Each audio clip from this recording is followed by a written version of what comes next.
Here's a quick guide on housewarming etiquette.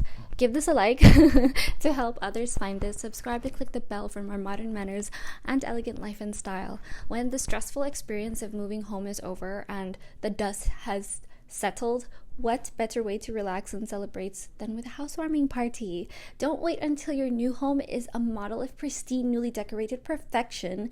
It's often a good idea to invite guests before you start the gutting and renovation process. Also, it makes the transformation even more exciting because people will see all the hard work that you did before and after, and it's pretty fabulous. It doesn't matter if they make a mess and spill red wine on your soon-to-be discarded carpets this way. If you do have a housewarming party, I highly suggest that you share the journey with you so it doesn't feel like you're lonely and have to explain it to them from scratch. Housewarmings are also an excellent way to meet people who live nearby and give you an opportunity to glean some local intelligence about schools, shops, tradesmen, neighborly politicking, and so on. If your good friend invites you to a housewarming, it's a nice gesture, but not obligatory. So to buy them something for their new home, whether this be glasses, ceramics, tableware, or houseplants, those are all good choices. Sign up to my newsletter linked below to get daily etiquette tips. Subscribe and click the bell for more modern manners